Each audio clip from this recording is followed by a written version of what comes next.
Hello, I'm Pamela Davis. Welcome to episode 142 of the Well Done Life podcast.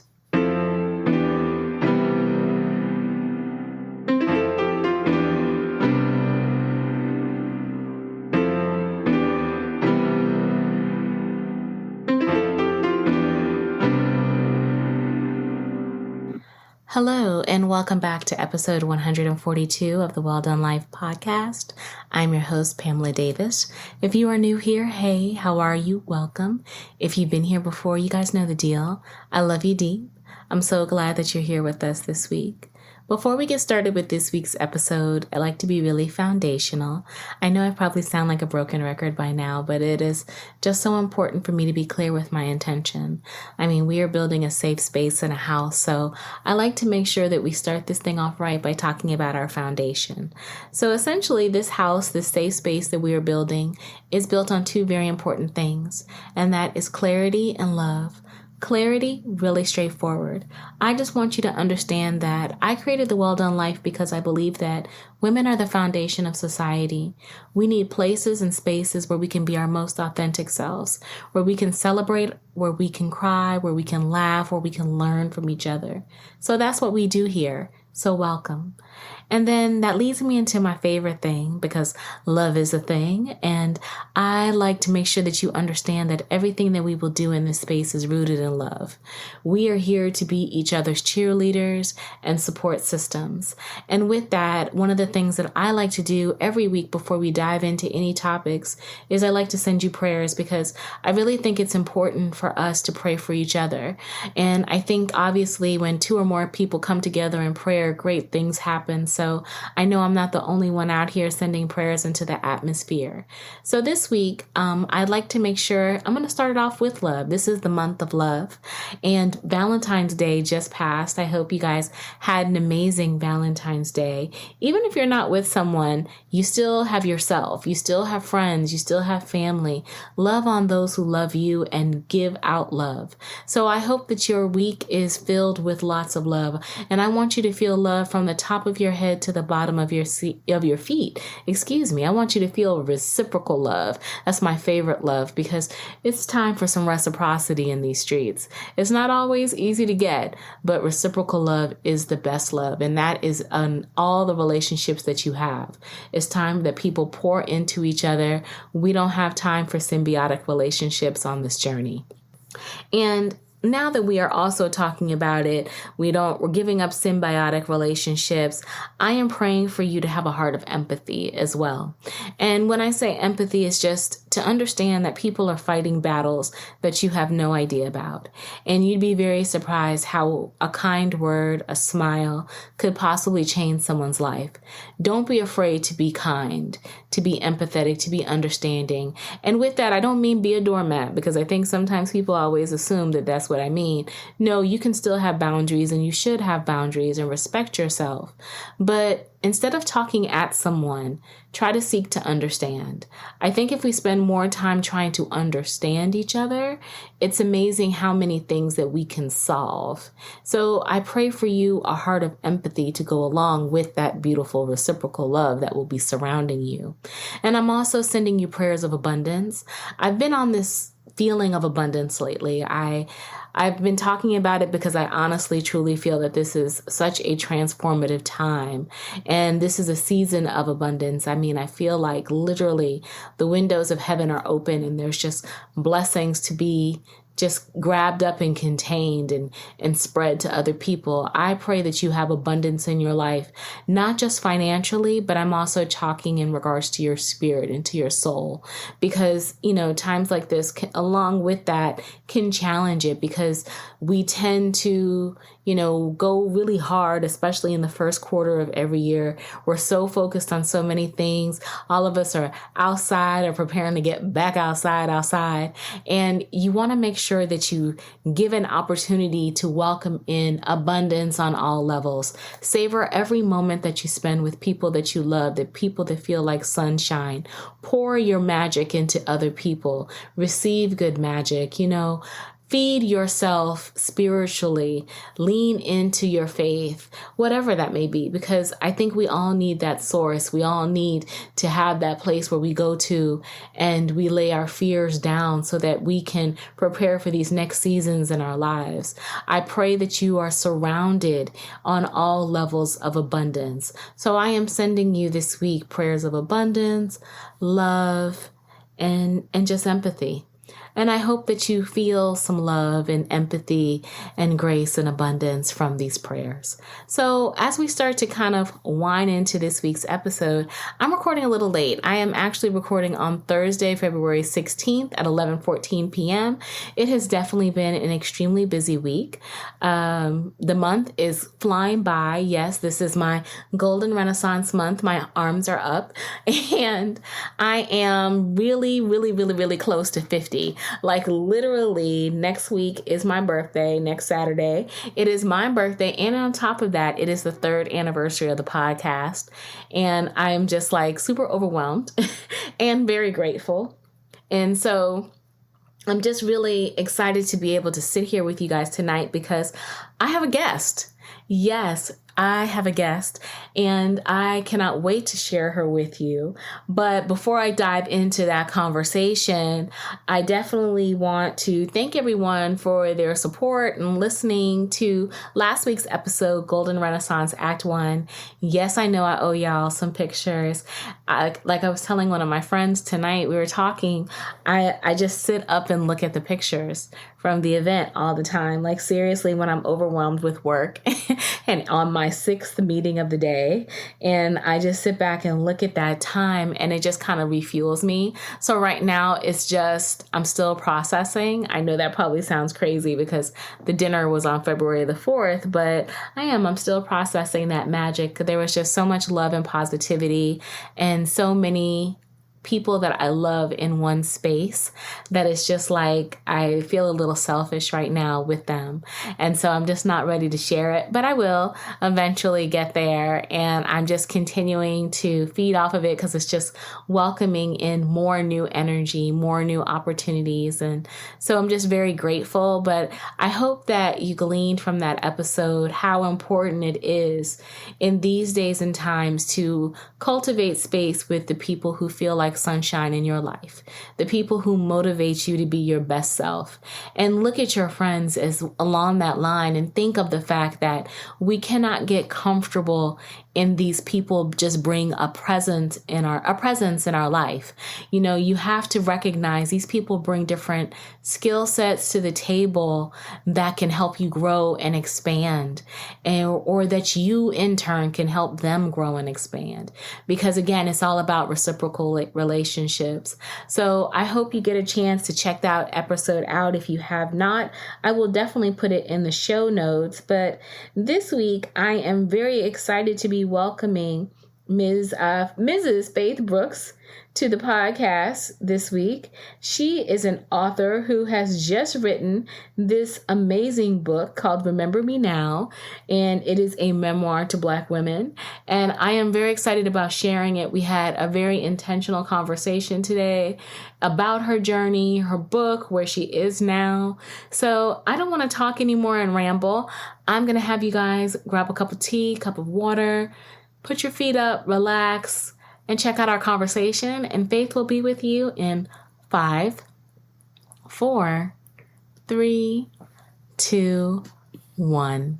Hi, I'm really happy to be here and just excited to connect. I love sisterhood, and Yes. after us connecting and talking, I know that you do too. So I think Yes. this is going to be a really great time. So just to share a little bit about myself, well, I live in the Maryland area now, and I am a newlywed.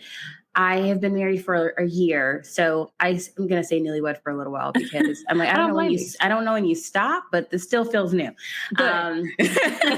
That's hope for the rest of us out here.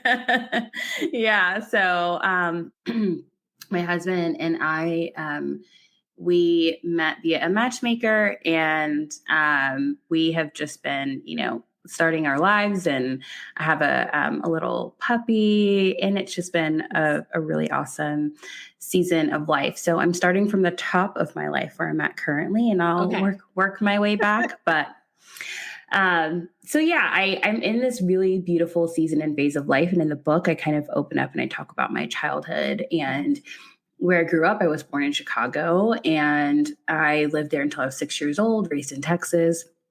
I was raised in a Christian home, and I was in a lot of evangelical spaces. My parents would, I would say, have classified themselves as non-denominational. They grew up they grew up Baptist. My mom actually like came to the faith when she was like 8 years old via like a Quaker ministry. So that like did some outreach in Chicago. So very interesting backgrounds, I would say, like into ways my parents came to faith, but overall they really had a lot of their formative years in a Baptist church in Chicago. Wow, that's quite a background, and it's not something that you would normally hear from a Black woman, growing up with the Quaker faith and everything. And it's funny, I have a question kind of about it. So I'm going to pause because I have other questions now too, because we didn't talk about the matchmaker. So that totally has to come up because, see, guys, we had a nice little pre-conference, but that matchmaker part didn't come up. So I'm going to put that back in my memory banks. But I want to take this moment, obviously, to talk about you, but your new baby that you just wrote, your new book that you released, Remember Me Now. And when I was reading through it, it definitely is a beautiful love letter. And I wanted to kind of ask you, how did you get to the journey of writing this love letter? Yeah, that's a really great question. I think that, for me, I always told myself when I was little that I knew I wanted to write. I knew I wanted to be a writer, and I hoped to kind of put together a book that could be like the culmination of my 20s or something. I didn't know what I wanted to call it. I just thought it would be really cool. Right. And, I just started this Word document called Love Notes, and I wrote in it over the years. And I told myself that one day this is going to be my book. Did I have any idea how that was going to happen? No, I just said one day this is going to be in a book, and I'm just writing. And so I would just write in it throughout the years, just a little document. And I really think that was really one of the places, like the genesis of me beginning this journey of writing this book. I think what happened and what ended up being really transformative for me was that as I got older, as I found myself, as I grew in my identity, I realized how things were still different for me as a Black woman. There were things I felt when I was a kid, but to see those things still at play in adulthood, it really made me even more passionate about wanting to write to Black women and to share these love notes, these love letters, with Black women, and also seeing just the way society has treated Black women, seeing what happened with Breonna Taylor and her death, and the way the police report said, her injuries were none. It just really caused, it was just like this ripple effect, right? Of saying, is this how people think, about Black women, our lives, this, do people not hold any value to our lives? And so that prompted me to really begin this journey of writing the book. But I would say that process started many, many years before. So, yeah. And I can imagine that, because from reading your book, one of the things that I found really like very thought-provoking was when you were talking about the fact that obviously advocacy became a really big part of your life as you got older, but then you realized that you were worthy of advocacy as well. How did you get to that point? Yeah, I think I reached my breaking point is how I arrived, some people, they get to it before they break. That definitely was not the case for me. I absolutely overworked and over advocated myself into a breaking point to where I said, I have to change my life and I have to do it now. And I felt a bit of an urgency to change my life, and to change it quickly, because I had met this man and, I was in love with him, and I could tell he wanted a future with me, and I needed to heal. I was at my own personal breaking point, and I thought to myself, there is no way I can marry this person and, commit the rest of my life to someone, knowing I want to have children. I want to do these things in my life. And I'm just not in the mental or emotional place to where I feel like I could do that well. So my breaking point is really when I said, you know what, I have to care for myself at all costs. And that is what I did. I quit my job. I packed up my apartment. I gave away / sold majority of my things. And we took a U-Haul in my car. My dad drove the U-Haul, and my now husband helped me drive my car, and we moved, and I put my stuff in storage, and I moved into my brother's guest room next to the bedroom for my niece and nephew, who were 2 and 3 or something like that at the time. Oh, wow. So you totally uprooted your life for your healing. Absolutely. That is very brave. And I think a lot of people don't recognize how powerful that is, especially at your stage of life at that point. Because typically, I hate to say it, that sounds like something that you go through in your latter stages, kind of like myself, the 40s, the 50s. We think about, okay, checking it all over. But the fact that you had that kind of wherewithal to say that for yourself at a young age, that's powerful. Did that come before your mantra, or did that come after? Because I love your mantra. Thank you so much. You're welcome. I actually have had my mantra before that happened. And I think I've always had this sense of self-empowerment and self-love. I just think that I didn't have a good handle on how much I needed to be committed to myself. I knew I needed to be committed to myself to an extent. I knew I needed to love myself to an extent. But what I did not realize is that I needed to also be an advocate for myself. I thought, you know what, a spa day here and there is great. I can turn off a few emails, or, instead of answering emails back at 10 p.m., I can do 8, or whatever. I thought that I was doing enough little things to show that I care for myself, but I was not advocating for myself. And I think that became the big difference for me in my life. I had to learn how to become my own best advocate. And I hadn't discovered that yet. And I think that, again, is a part of the journey, because it takes it takes a while to figure out that you are worth advocating, and I hate to say it, I think that's just the demands of being a Black woman. We typically are the advocates for everybody. We have the Super Sister Save a Hoe cape on 24/7 for other people, until we get to, like you said, that breaking point where we get tired. And then all of a sudden we realize, I can't do that, even though I'm still trying to put the cape on. I'm just, I'm trying to find other ways around it. So the fact that you did that, I think, is powerful. And like I said, your mantra, and I'm going to read it so that everybody can kind of hear it. Her mantra is, I'm reading it from your book, I am a Black woman with a God-given purpose. I was never designed to fit into Eurocentric standards of beauty and culture. I am my mother and father's daughter, my brother's sister, my grandparents' granddaughter, and my aunts and uncles' niece. Most of all, I am my ancestors' legacy. I've been formed and loved by Black people. I cannot and will not show up as anyone other than who I am. I have community and I belong. My heart rests in this assurance. I have nothing to prove. I have peace. So I dance in my living room, cry when I need to, laugh often, take risks, and know I'm worth loving. I am a liberated Black woman embracing every ounce of who I am.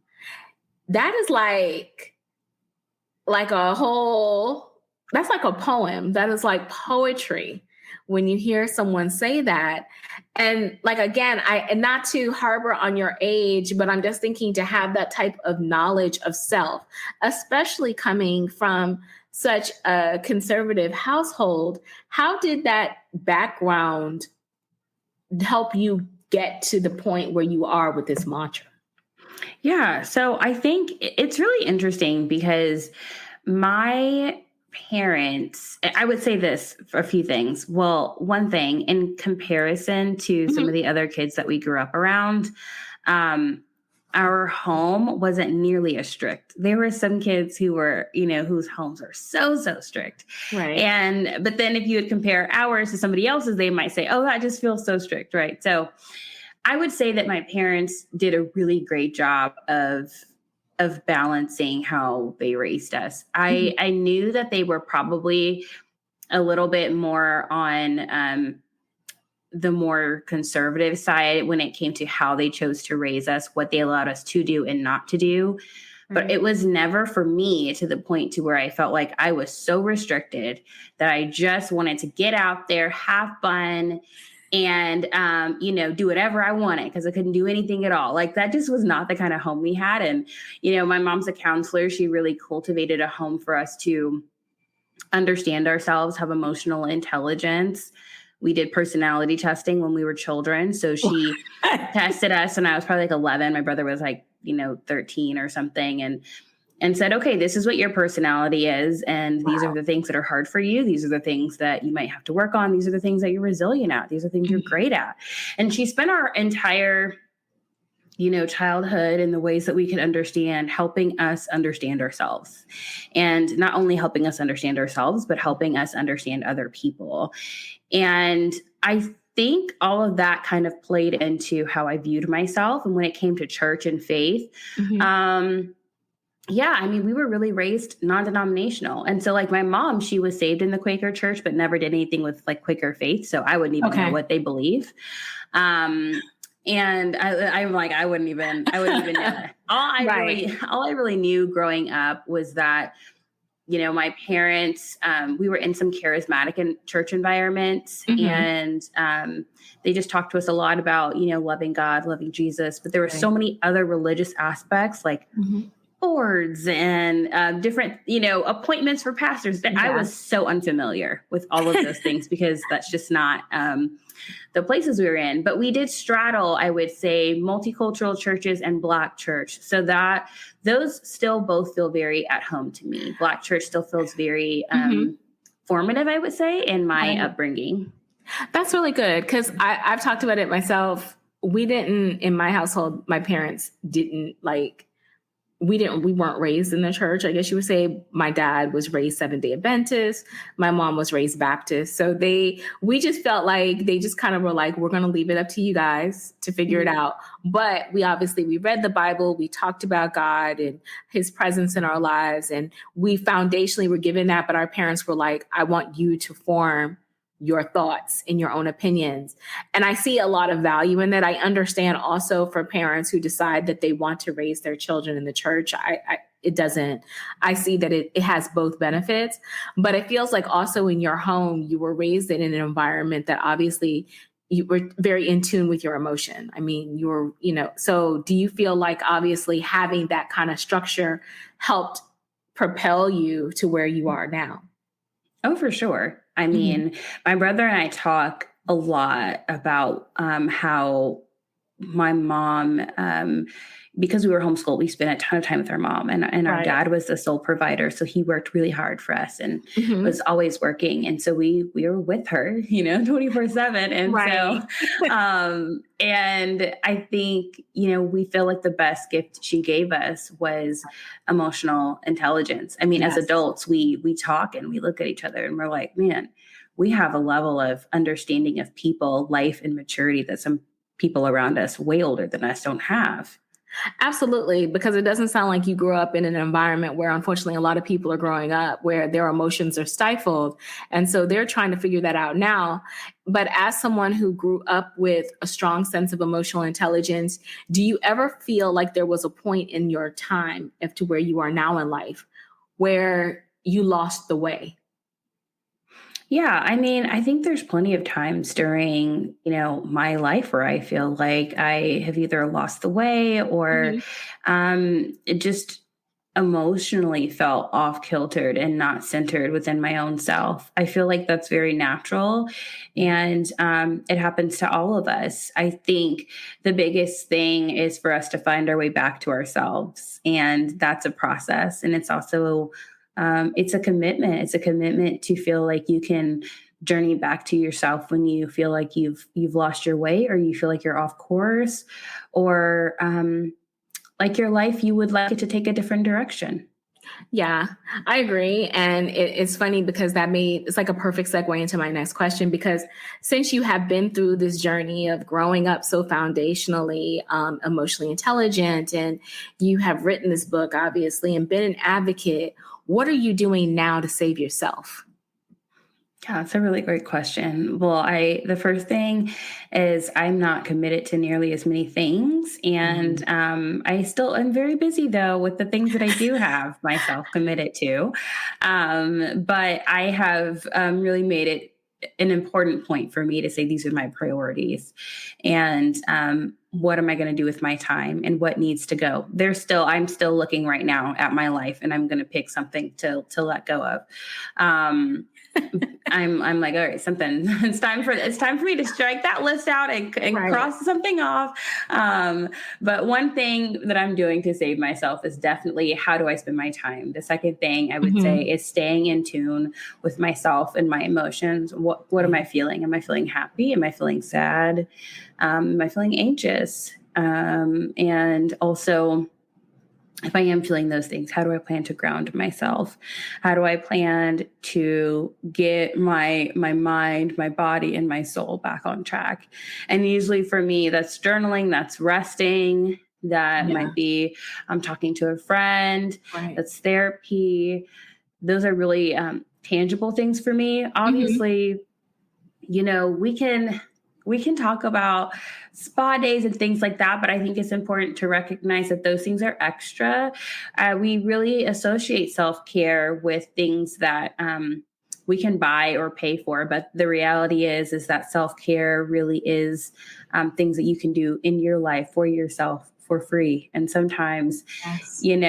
it's just taking a few minutes it's closing your eyes, it's grounding yourself, it's taking deep breaths. And it's really important for me to maintain those things in my life because when Hmm. I don't, that's when it leads to me being off centered, and that's when it leads to me feeling less anchored and grounded in myself.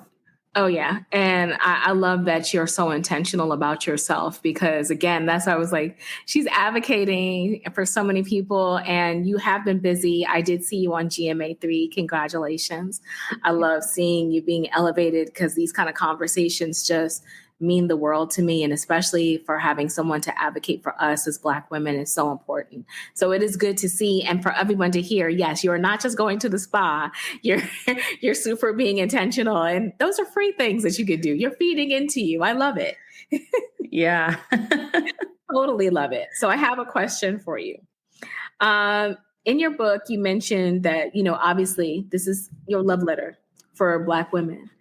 When you wrote this, or if you haven't thought about it, even when you were writing it, what is one way that you would like to be remembered? I was asked this for the first time yesterday. I think it was Okay. yesterday. And I was just like, wow, that's such a great question. I haven't been asked that. And my hope really is Mhm. that I can be remembered for being, a voice of advocacy and peace and empowerment for Black women. I'm really passionate about educating. I wrote a book, an anti-racism journal to kind of help people process that. Doing Mhm. anti-racism work has been a big part of my work for a long time. But I really felt like after 2020, I really wanted to pour into my sisters. I felt this, Yes. man, we're doing so much on social media. We're doing so much advocacy, teaching. We're going way beyond and out of our way to help this society, our communities. That's what we do. Yeah. Like people coming out of the woodwork, texting us, like we are doing a lot of work. And I really wanted to speak to my sisters. And so I hope that, in some way that my work can be an aid and a help in healthy conversations around how we view Black women, how we cherish Black women, and how we respect Black women. I love that. And I definitely feel like this will definitely be remembered for all of those things. You will be remembered for all those things and more.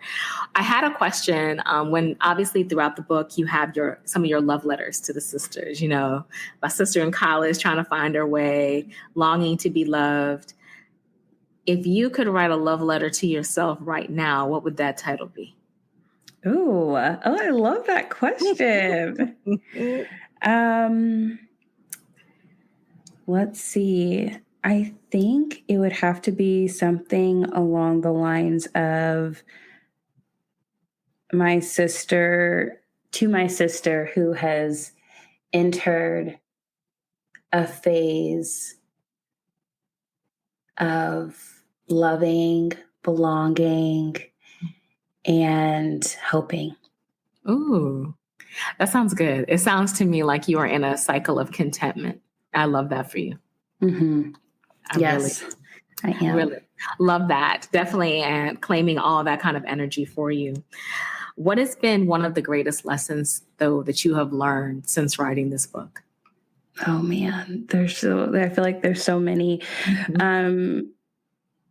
I think I would say that some of the most beautiful things really do come with time. I spent years from this whole process, from submitting the book proposal to the contracts and book and starting the writing, all of that, it was a beautiful process, but also agonizing at some times. And it was hard because you're writing something and you sit with it and you want to get it right and you keep going and you revise and revise again. I always heard people say that that's what they do with books. And I was like, oh, surely it's supposed to take that much. Yeah. Oh, yeah. Oh, no, it does. I can imagine. I was like, wow, I was sorely mistaken. And so I just think that, I know I'm like jumbling around from the question, so help me if I like completely don't answer it. But you're totally good. But I think that for me, I've learned that this experience, it has taken so much time, and time does create really beautiful things. And yeah, I feel like this is a beautiful work and a beautiful book, and it took a lot of time for it to get there. I love that because the best things take time. And that's to me, time is a big thing for me. So I love that because I'm an A-type personality. I think most strong Black women are A-type personalities. We want what we want when we want it. Uh-huh. And so patience and time is like nail biting. But the most beautiful things always come at the end if we can just stay the course. That's right. So you stayed the course and you created something beautiful. Yeah. Oh my goodness. I wanted to give up a little bit. So, I mean, the crazy thing is that for this book, from the beginning of it, from talking to my agent, starting the conversations, all of this stuff, I was single. And then by the end of the time that this book came out, I had been married a year. And so there was so much in my life that had transformed and changed in such a short amount of time. So not only was the book in itself taking its own life form, because I still finished writing the book before I was married. By the time I was married, we were just editing things. And so I wrote this book in my head and everything through this vision of singleness and where I was at in my life and in my career.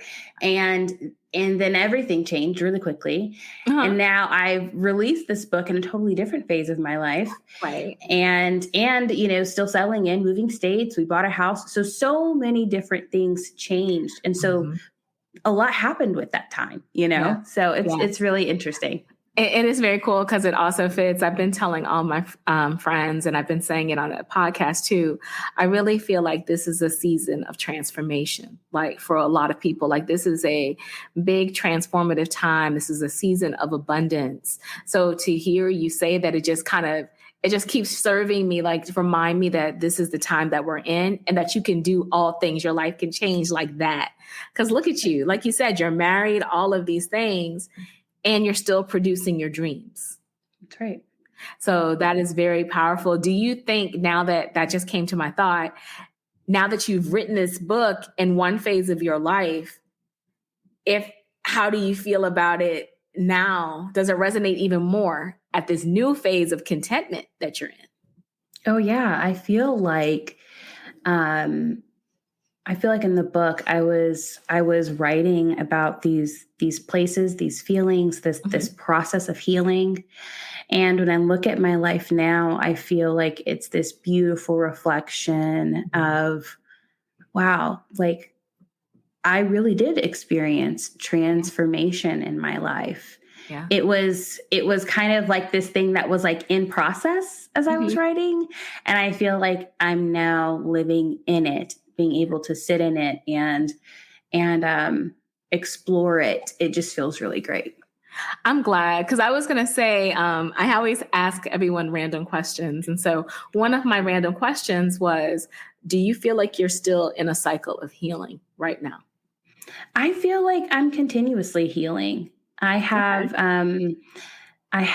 this amazing husband who I remember saying, I think you feel like too good to be true. Like you're too nice, you're too, I just feel like, I don't know about you.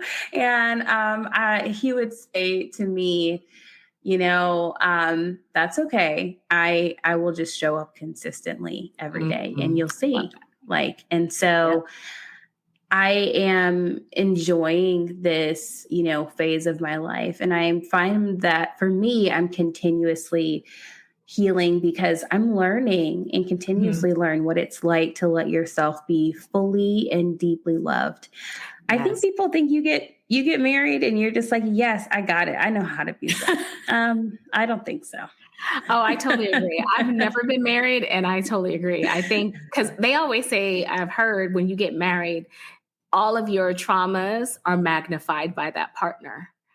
Oh, and yeah. So I could only imagine like the amount of healing and prayer that it takes to keep that going, because everybody's bringing something into the table.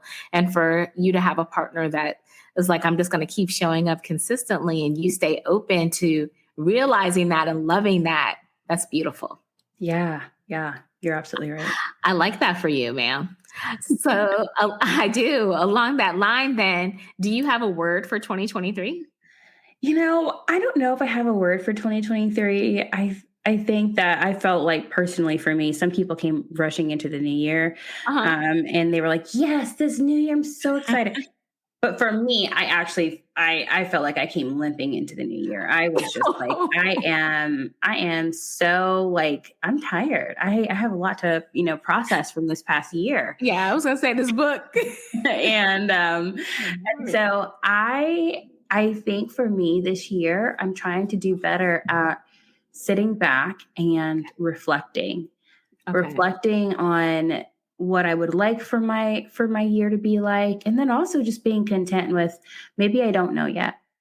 And I will know in time, but I'm feeling focused. I'm feeling grounded. I'm feeling excited, and I'm feeling hopeful.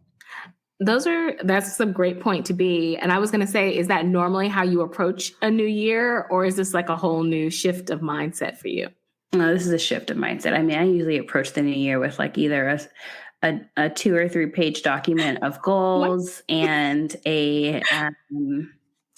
or like an illustrated, whole spread of what I want to happen. And I came into this year with no document, no spread, no super long list. I think I wrote down a few goals in my journal. I tried to journal because I was like, gosh, I need to really, think through some things, don't I?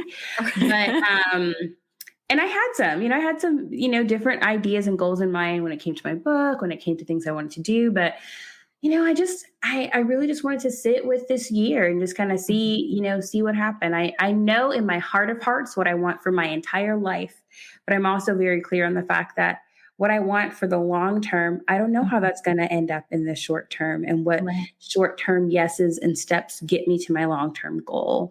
And I've learned that I have to just kind of hold things loosely sometimes and realize that they will happen. I just might not know exactly when. Are you okay with that? I have to be because it's just Okay. life, I and yeah, I love it. I think I have to be. And not only that, my life has truly proven itself Mhm. to the things that I desire to happen, they do happen. I Yes. started off when I was 6 years old. I wrote a newspaper on my own, and I would just like write it in my own little notebook paper. I write my newspaper, and then my mom would take it to Kinko's for me because I asked if Aw. I could sell it. She said sure. She took it to Kinko's. She made copies. I would stand outside Kroger, and I would sell my newspaper for 10 cents to anybody who wanted to read it. Aw. And it helped me gain confidence in myself and to gain confidence as a writer. I knew then I wanted to be a writer. I knew I wanted to help people. I just didn't know how I was going to get there. And Mhm. now I'm where I didn't know how I was going to get. Like I didn't know how I was going to get there then. Right. And now I'm sitting in that place. And I feel really strongly that for the next goals that I have, I might not know how I'm going to get there, but I will get there. Yes. Bet on yourself, mama. That's right. That is, I love that because to me, that is like the ultimate form of self love when you decide to bet on yourself and to have that kind of knowledge of who you are and what you are. That's super powerful. So yes, you will definitely get there. And I like that you're sitting there with not a lot. I'm not a big intentions. Like I used to be the same with the vision board and stuff like that. This year I've got maybe like 10 things on my phone. I have like a little like screensaver. So Mm-hmm. that a reminder, they're like things that I left behind, Mm, so that I don't keep doing them over and over again. And I constantly look at them because I'm on my phone to remind me to keep growing. I So love I that. love how you are sitting in it too, because you're right. Life is going to keep serving you. And you have to realize that you are enough and that you are where you are and you will handle it. So knowing that you are enough and where you are and that you will handle it, what is one thing that you would want people to know who read your book about them and about you? Mm.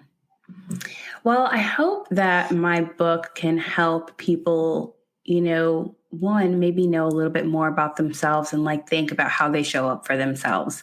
Mhm. Do they care for themselves or do they advocate for themselves or do they do both?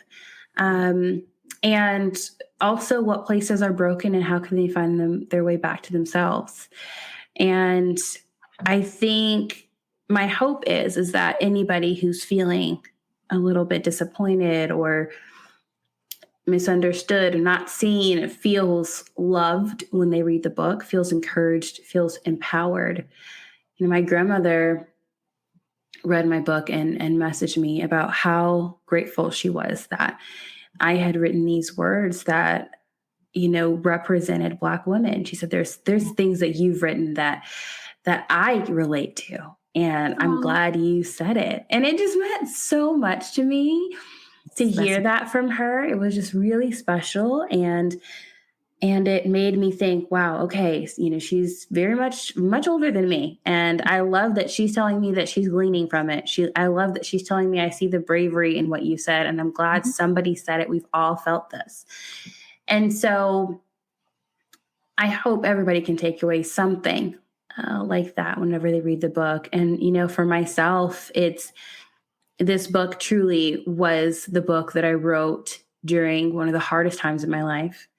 And I look at it with such fondness, such beauty. It brings tears to my eyes because I'm reminded of the walks I took, the phone calls I made when I was upset and I was crying, the huddles I had with my family as we talked about the book and different aspects of what I was going to write. It Mhm. is a beautiful reminder in every way of how life my life particularly was stringed together by a series of yeses, and how beautiful it is to be at this position now, feeling alive, feeling hopeful.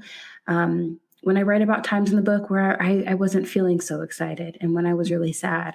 So I'm hopeful for people that they can also see that on the other side of hardship, there is great hope. Yes, because I agree. From reading your book, you've come full circle. And a lot of times, we focus so much on the trauma instead of focusing on the healing. So I love how you give that holistic approach. And I just truly feel like really honored that as a Black woman, I felt seen and heard and understood in that book. So thank you. So thank you, thank you, thank you. As we're wrapping up, I have 2 questions for you. One, totally random, because I'm asking everybody because I'm very curious. Books as well as music are like the soundtrack of our lives. So what song really gets you going, makes you like put the swagger on or gets you pumped up and motivated? What are you listening to? That's a really good question. As a church girl myself, Beyonce's song Church Girl, I love it so much for many reasons. We don't have enough time today to talk about it, but I love that song too. Very freeing. Yes, honey, that's right. I love that. I love that a lot, especially being raised in, evangelical spaces. That's like the total opposite. And I love it for many reasons. I love that song. Oh my gosh, that is cool. That was not what I was expecting. See, that's why I like to ask this question too, because you'd be surprised. Everybody's we all have that song that gets us going. I love that. And then my final question is, please tell us where we can find you, where we can support you. I will definitely make sure I have links in the show notes to where they can purchase a book. Guys, I purchased it off of Amazon, but there's always, obviously, I'm assuming you're in every major book outlet, but give us all the deets. So you can find the book wherever books are sold. You can find Remember Me Now there, and it's in all kind of different places online. So just feel free to Google, or you can go to Penguin Random House's website, and there's tons of links there. And you can find me on my website at faithbrooks.com and on social media on Instagram, Facebook, TikTok, Twitter at FaithV. So you can find me there. Absolutely. And like I said, I'll make sure all of your information in the show notes, but I want to thank you for taking time out today to talk with us, to share your love letter with us and your energy. It has truly been my honor to have you. And I just cannot wait to continue to support you on the journey. Thank you so much. You're welcome. So guys, I will have everything linked in the show notes, and I will talk to you all next week. Have a wonderful rest of the weekend. Take care of yourselves and each other. Talk soon. Bye-bye.